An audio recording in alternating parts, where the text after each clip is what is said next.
कि आपको ये बताएंगे कि कैसे नीट के लिए क्वेश्चन पेपर सेट करने वाले टीचर्स ने ही इस क्वेश्चन पेपर के सवाल रट लिए और बाद में उन सवालों को लीक कर दिया।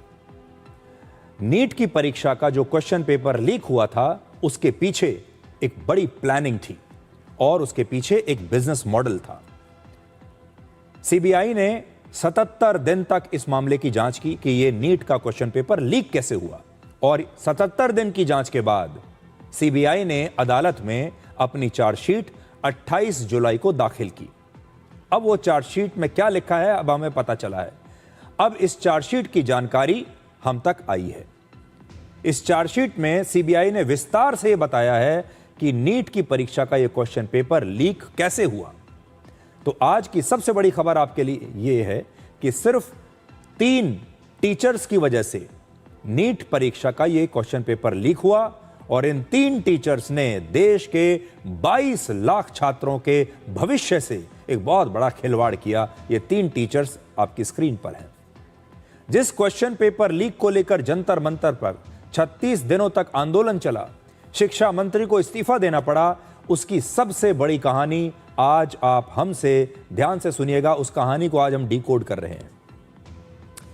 अब तक ज्यादातर लोगों को लगता था कि नीट परीक्षा के क्वेश्चन पेपर को कोई बहुत बड़ा गैंग लीक करता होगा, या फिर किसी हैकर ने यह पूरा ऑनलाइन सिस्टम हैक कर लिया होगा, या फिर यह लीक हुआ होगा किसी प्रिंटिंग प्रेस से जहां पर यह क्वेश्चन पेपर छपने के लिए गया होगा। यही ज्यादातर लोग सोचते हैं।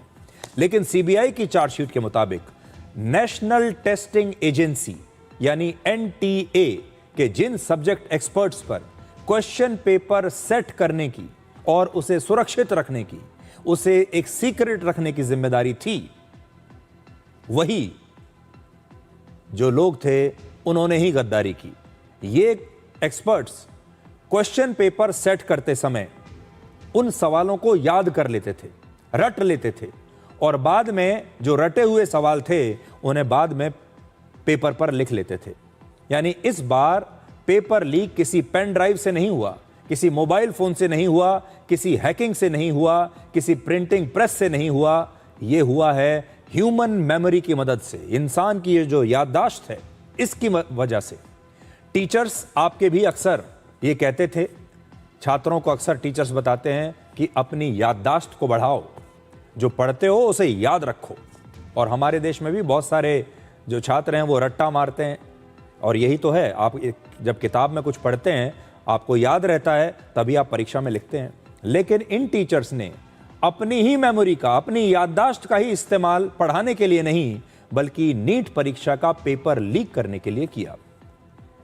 सीबीआई ने 13 लोगों के खिलाफ चार्जशीट दाखिल की है, और इस पूरे पेपर लीक की शुरुआत एनटीए के 3 सब्जेक्ट एक्सपर्ट से हुई। यानी ये जो लीकेज हुई है ये असल में एनटीए के दफ्तर से हुई है, और इन 3 में से 2 महिलाएं हैं। सोचिए, पहला नाम है केमिस्ट्री के एक्सपर्ट प्रहलाद विट्ठल राव कुलकर्णी, जो आपकी स्क्रीन पर है। दूसरी हैं बॉटनी की एक्सपर्ट मनीषा गुरुनाथ मंधारे, और तीसरी हैं फिजिक्स की एक्सपर्ट मनीषा संजय हवलदार। ये तीनों महाराष्ट्र के पुणे के रहने वाले थे। अब आपको बताते हैं कि इन तीनों टीचर्स ने यह पेपर लीक किया कैसे। सीबीआई के मुताबिक तीनों एक्सपर्ट्स को नीट की परीक्षा के क्वेश्चन पेपर का ट्रांसलेशन और प्रूफ रीडिंग करने की जिम्मेदारी दी गई थी। क्वेश्चन पेपर तैयार करने का काम तो दिल्ली में एनटीए ऑफिस में एक सुरक्षित जगह पर हुआ, एनटीए के दफ्तर में एक सुरक्षित जगह पर। लेकिन हर एक्सपर्ट को शाम को होटल वापस जाने की अनुमति थी। यह था कि भाई आप दिन में काम कीजिए और शाम को आप जहां भी आप रुके हुए हैं, जिस भी होटल में, आप वापस जा सकते हैं। और यही सबसे बड़ी सिक्योरिटी लैप्स थी। सबसे बड़ा जो इस समय आप कह सकते हैं कि जो लूप होल था वो यही था। केमिस्ट्री के एक्सपर्ट प्रहलाद कुलकर्णी ने आसान सवालों को याद कर लिया, और शाम को जब वो होटल पहुंचे तो वहां पर कागज पर जो भी उन्होंने सवाल याद किए थे उन्हें दोबारा लिख लिया। इसी तरह मनीषा मंधारे ने अपने होटल लौटने के बाद एनसीईआरटी की किताबों में उन हिस्सों को मार्क कर लिया जहां से बॉटनी के ये सवाल लिए गए थे। जिन चैप्टर से वो सवाल आ रहे थे उन्होंने तुरंत उन्हें अंडरलाइन कर लिया। उनके पास एक बहुत लंबा चौड़ा अनुभव था, इसलिए वो सिर्फ सवाल देखकर ही ये पहचान लेती थी कि ये सवाल एनसीईआरटी की किताब के किस चैप्टर से लिए गए हैं। तो देखिए इन्हें अनुभव कितना था, लेकिन उस अनुभव का इस्तेमाल कैसे किया। ये जो टीचर हैं ये इतनी बार उन किताबों को पढ़ चुकी हैं एनसीईआरटी की कि सवाल देखकर बता देंगी कि ये किस चैप्टर से लिया गया है, और इसी का उन्होंने नाजायज फायदा उठाया। फिर मनीषा हवलदार दिन भर फिजिक्स के सवालों को याद रखती थी और शाम को अपने ठहरने की जगह पहुंचकर उन्हें छोटे छोटे पॉइंट्स में लिख लेती थी। इन एक्सपर्ट्स ने याददाश्त और अपने बनाए गए नोट्स के आधार पर पूरे क्वेश्चन पेपर को दोबारा से तैयार कर लिया। इसके अलावा एनटीए के ऑफिस में सब्जेक्ट एक्सपर्ट्स को रफ वर्क करने के लिए सादे कागज दिए जाते हैं। प्रहलाद कुलकर्णी ने इन्हीं कागजों पर केमिस्ट्री के सभी 135 सवाल और उनके जवाब लिख लिए और उन्हें छिपाकर वो एनटीए के ऑफिस से बाहर ले गए। सोचिए कितनी बड़ी बात है कि आपने जिस एक्सपर्ट को क्वेश्चन पेपर सेट करने के लिए, क्वेश्चन पेपर को देखने के लिए, सुपरवाइज करने के लिए रखा हुआ है, वो व्यक्ति कागज पर सारे नोट्स बनाकर अपने शरीर में छुपाकर, अपनी पैंट की जेब में छुपाकर, अपने कपड़ों में छुपाकर उस एनटीए के ऑफिस से बाहर आ गया। और तब जब वो बाहर आ रहा था किसी को इसका पता नहीं चला, क्योंकि एनटीए के कॉन्फिडेंशियल सेक्शन में आने जाने वाले सब्जेक्ट एक्सपर्ट्स की ना तो तलाशी ली जाती है और ना ही उनकी ठीक से जांच होती थी। तो आप सोचिए, आप इतना कॉन्फिडेंशियल काम कर रहे हैं लेकिन उस दफ्तर में आपकी जांच नहीं हो रही। इसी साल 31 मार्च से 2 अप्रैल के बीच प्रहलाद कुलकर्णी ने केमिस्ट्री के 3 क्वेश्चन पेपर्स, जो 3 क्वेश्चन पेपर के सेट थे, उनका अनुवाद किया। तो इन्हें अनुवाद करने के लिए रखा था और इसी दौरान उन्होंने इन सवालों को छिपाकर एनटीए ऑफिस से बाहर निकाल लिया। तो इनको बुलाया तो गया था अनुवाद करने के लिए, बुलाया गया था प्रूफ रीडिंग करने के लिए। तो जाहिर है जब अनुवाद करेंगे, प्रूफ रीडिंग करेंगे तो पूरा क्वेश्चन पेपर इनके सामने होगा। इन्हें यह बताना था कि क्वेश्चन पेपर जो है, जो क्वेश्चंस लिखे गए हैं वो सही हैं या नहीं, उनकी प्रूफ रीडिंग करनी है और उनका अनुवाद भी करना है। तो इन्हें पहले ही पता चल गया कि क्वेश्चन पेपर में कौन कौन से सवाल हैं। इन तीनों एक्सपर्ट्स ने सवालों को याद रखने और इस दफ्तर से बाहर पहुंचाने के लिए भले ही अलग अलग तरीके अपनाए, लेकिन इन सब का मकसद एक ही था और वो था नीट के पूरे क्वेश्चन पेपर को दोबारा से तैयार करना और फिर उसे बेच देना। इन एक्सपर्ट्स ने सवालों को कागज पर अपने हाथों से लिखा। उन्होंने इन सवालों को लिखने के लिए किसी कंप्यूटर या किसी मोबाइल फोन का इस्तेमाल नहीं किया, क्योंकि उससे एक डिजिटल सबूत बन सकता था। ये भी बहुत शातिर हैं इस मामले में। सब कुछ कागज पर लिखा और फिर कागज को फेंक दिया होगा। अब आपको इस पेपर लीक का पूरा मैप दिखाते हैं। सीबीआई की चार्जशीट के मुताबिक एनटीए के ऑफिस में बैठे तीनों सब्जेक्ट एक्सपर्ट्स क्वेश्चन पेपर तैयार करते समय ही उसकी एक अलग कॉपी बना रहे थे साथ साथ। लेकिन इस पेपर लीक नेटवर्क की सबसे महत्वपूर्ण कड़ी है एक ब्यूटिशियन जिसका नाम है मनीषा संजय वाघमारे, जो पेपर लीक नेटवर्क की मास्टरमाइंड है और यह भी पुणे की रहने वाली है। तो देखिए, चारों लोग पुणे के हैं। ये तीनों एक्सपर्ट्स इसी से क्वेश्चन पेपर शेयर किया करते थे, इसी महिला से। इसके बाद यही महिला मनीषा वाघमारे टेलीग्राम और व्हाट्सएप ग्रुप्स में इन क्वेश्चन पेपर्स की पीडीएफ फाइल्स, इनकी फोटो और चैट्स शेयर कर रही थी। अलग अलग ब्रोकर्स के जरिए ये क्वेश्चन पेपर्स कई कोचिंग सेंटर्स को भेजे जा रहे थे और लाखों रुपए देकर छात्र इस क्वेश्चन पेपर को खरीद भी रहे थे। अब आप यह जरूर जानना चाहेंगे कि सीबीआई ने इस केस को सॉल्व कैसे किया।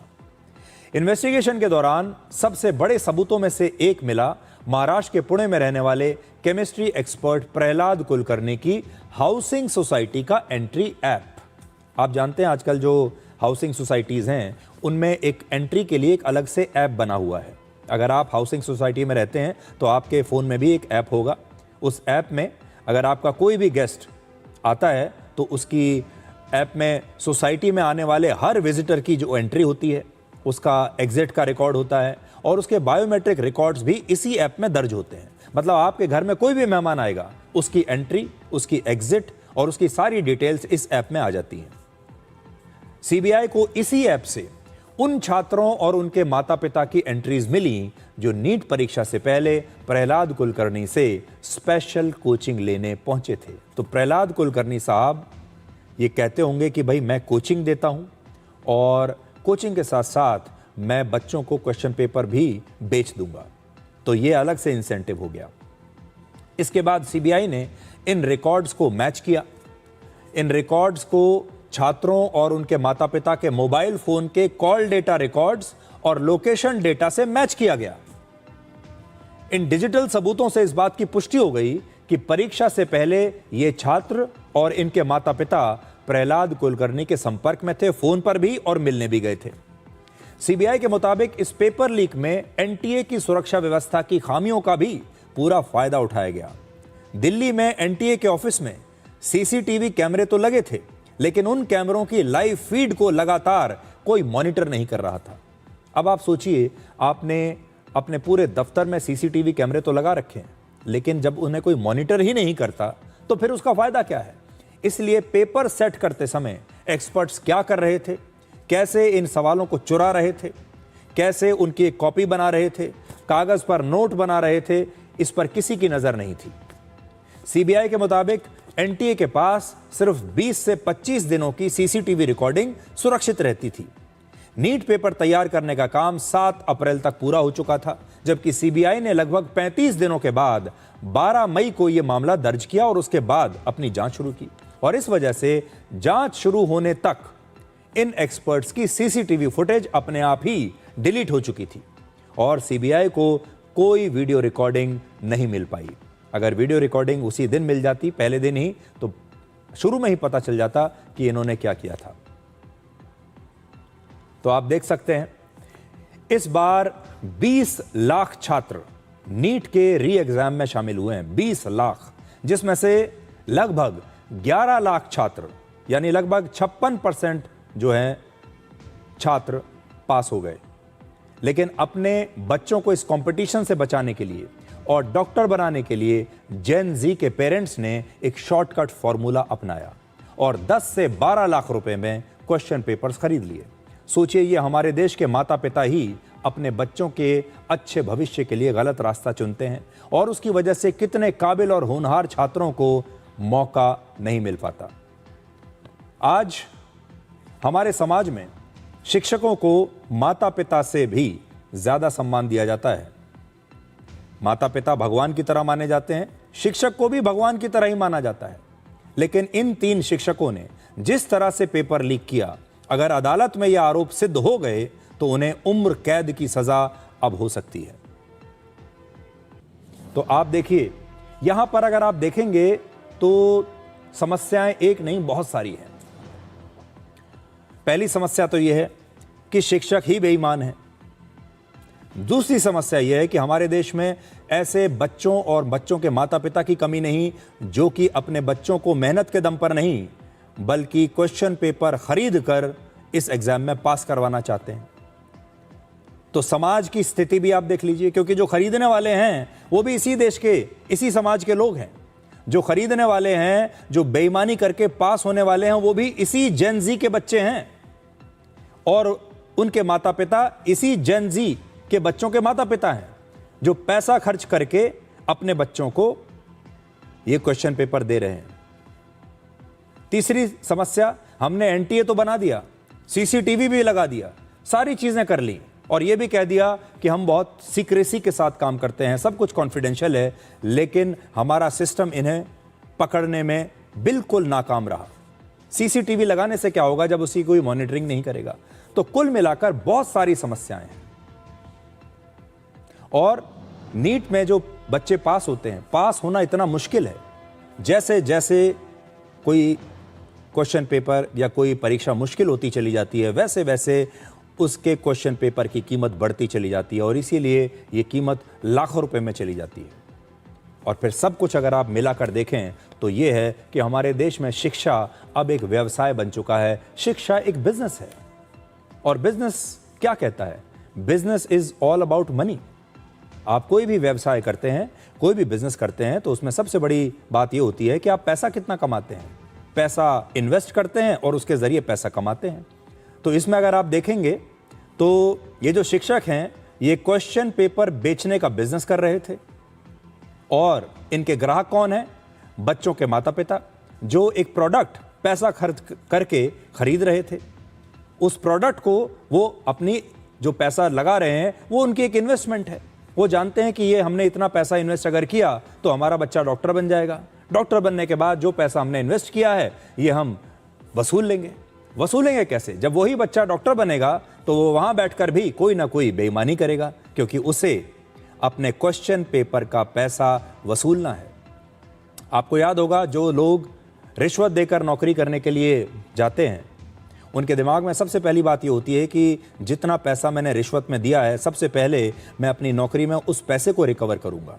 तो ये पूरा की पूरा एक सिस्टम है जो एक दूसरे से जुड़ा हुआ है और चलता जा रहा है। और इसीलिए हम बार बार ये कहते हैं कि इस बार शिक्षा के मामले में एक मूलभूत परिवर्तन की आवश्यकता है। इसमें इस बार कॉस्मेटिक चेंज से, इसकी फाइन ट्यूनिंग से कुछ नहीं होने वाला।